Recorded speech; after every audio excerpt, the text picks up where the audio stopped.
Hello, welcome to my channel. ಎಲ್ಲರಿಗೂ ದೀಪಾವಳಿ ಹಬ್ಬದ ಶುಭಾಶಯಗಳು ಅಂತ ಹೇಳ್ಕೊತ, ಆ ಲಕ್ಷ್ಮೀ ದೇವಿ ಕೃಪೆ ನಿಮ್ಮ ಮೇಲೆ ಸದಾ ಇರಲಿ, ಯಾವಾಗೂ ನಿಮ್ಮನ್ನು ಚೆನ್ನಾಗಿಟ್ಕೊಂಡಿರಲಿ ಅಂತ ಹೇಳ್ಕೊತ ನನ್ನ ದೀಪಾವಳಿ ವ್ಲಾಗ್ ಸ್ಟಾರ್ಟ್ ಮಾಡತ್ತೀನಿ. ಹಂಗೆ ನಿಮ್ಮ ದೀಪಾವಳಿ ನೀವು ಹೆಂಗೆ ಸೆಲೆಬ್ರೇಟ್ ಮಾಡಿದ್ರಿ ಅಂತ ನಂಗೆ ಕಮೆಂಟ್ ಮಾಡಿ ಹೇಳ್ರಿ.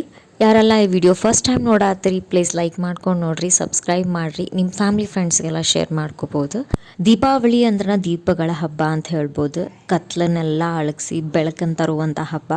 ಹಿಂದೂ ಪುರಾಣದಾಗ ಶ್ರೀರಾಮ ರಾವಣನನ್ನು ಸಂಹರಿಸಿ ಅಯೋಧ್ಯೆಗೆ ಹಿಂತಿರುಗಿದಾಗ ಜನರೆಲ್ಲರೂ ದೀಪ ಹಚ್ಚಿ ಬೆಳಗಿ ಸ್ವಾಗತ ಮಾಡ್ತಾರೆ.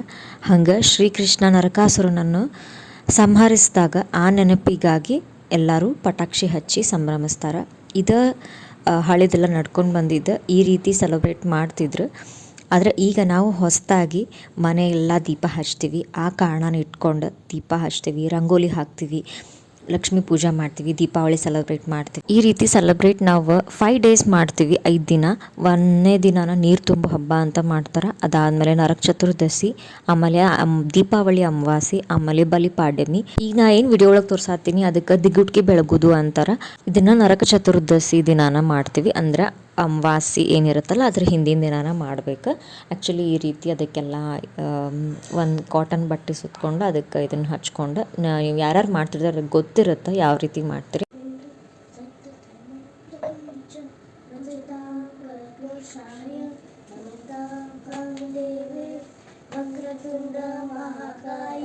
ಸೂರ್ಯಕೋಟಿ ಸಮಪ್ರಭ ನಿರ್ವಿಘ್ನಂ ಕುರು ಮೇ ದೇವ ಸರ್ವಕಾರ್ಯೇಷು. ಅದಕ್ಕೆ ಹೋಳ್ಗೆ ಎಡಿನ ಆಗಬೇಕು, ಹೂರಣದ ಹೋಳ್ಗೆ. ಇದನ್ನೆಲ್ಲ ಇಟ್ಕೊಂಡು ಪೂಜೆ ಮಾಡಿ ಇಷ್ಟು ಮಾಡಿಕೊಂಡು ಅದಾದಮೇಲೆ ನಾವು ಇಲ್ಲೇ ಆರತಿ ಬೆಳಗ್ತೀವಿ. ಅಂದ್ರೆ ಗಂಡು ಮಕ್ಳು ಮನೆಗೆ ಯಾರು ಇರ್ತಾರೆ ಅವ್ರಿಗೆಲ್ಲರಿಗೂ, ಹೆಣ್ಮಕ್ಳು ಯಾರು ಇರ್ತೀವಿ ಅವ್ರಿಗೆಲ್ಲ ಆರತಿ ಬೆಳಗ್ತೀವಿ. ಇದು ಇವತ್ತಿನ ಸ್ಪೆಷಲ್. ಅಂದ್ರೆ ನರಕ ಚತುರ್ದಶಿ ದಿನದ ಅವತ್ತಿನ ಸ್ಪೆಷಲ್. ಬೆಳಗ್ಗೆ ಎದ್ದು ಆ್ಯಸ್ ಯೂಶುವಲ್ ಅಬ್ಬಿಯಂಗಿನ ಸ್ನಾನ ಮಾಡ್ತೀವಿ. ಅಂದರೆ ಎಲ್ಲ ಎಣ್ಣೆ ಹಚ್ಕೊಂಡು ನೀಟಾಗೆಲ್ಲ ಇದನ್ನು ಹಚ್ಕೊಂಡು ಒಂದು ಸ್ವಲ್ಪ ಹೊತ್ತು ಬಿಟ್ಟು ಅದಾದಮೇಲೆ ಮನೆಯೆಲ್ಲ ಕ್ಲೀನ್ ಮಾಡಿಕೊಂಡು ನಾವು ಸ್ನಾನ ಮಾಡಿ ಹೊಸ ಬಟ್ಟೆ ಹಾಕ್ಕೊಂಡು ಈ ರೀತಿ ಎಲ್ಲರಿಗೂ ಆರತಿ ಮಾಡ್ತೀವಿ. ಇದು ದೀಪಾವಳಿ ವ್ಲಾಗ್ ಪಾರ್ಟ್ 1. ಪಾರ್ಟ್ 2 ನಾನು ಬರೋ ದಿನಗಳಲ್ಲಿ ಅಪ್ಲೋಡ್ ಮಾಡ್ತೀನಿ. ನಿಮ್ಮ ಮನೆಯಾಗೆಲ್ಲ ಯಾವ ರೀತಿ ಸೆಲೆಬ್ರೇಟ್ ಮಾಡಿದ್ರೆ ನಂಗೆ ಕಮೆಂಟ್ ಮಾಡಿ ಹೇಳ್ರಿ. ಹಂಗೆ ನೀವು ನಿಮ್ಮ ಮನೆಯಾಗ ಎಷ್ಟು ಜನದ ಮನೆಯಾಗ ದಿಗುಟ್ಕಿ ಬೆಳಗೋದು ಪದ್ಧತಿ ಐತಿ ಅಂತಲೂ ನಂಗೆ ಕಮೆಂಟ್ ಮಾಡಿ ಹೇಳ್ರಿ. ಪಾರ್ಟ್ 2 ವ್ಲಾಗ್ ಆದಷ್ಟು ಬೇಗ ಅಪ್ಲೋಡ್ ಮಾಡೋಕ್ಕೆ ಟ್ರೈ ಮಾಡ್ತೀನಿ.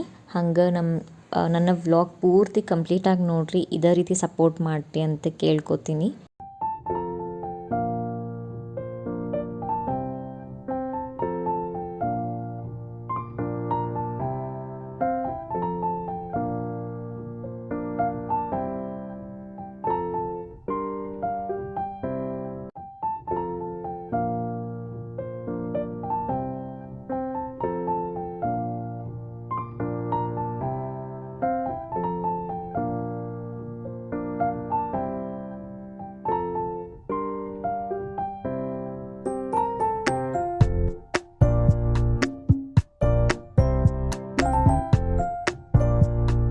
ನೋಡಿರಿ, ಹಬ್ಬದ ಅಡ್ಗೆ ಚಪಾತಿ, ಹೋಳ್ಗೆ, ಆಮೇಲೆ ಅನ್ನ, ಕಟ್ಟಿನ ಸಾಂಬಾರು, ಆಮೇಲೆ ಒಂದು ಸ್ವಲ್ಪ ಪಾಪಡ್, ಬದ್ನಿಕಾಯಿ ಪಲ್ಯ, ಟೊಮೆಟೊಕಾಯಿ ಚಟ್ನಿ, ಆಮೇಲೆ ಕಲ್ಲನ್ ಖಾರ. ಇಷ್ಟಿತ್ತು ನಾನು ಮಾಡಿದ್ದೆಲ್ಲ.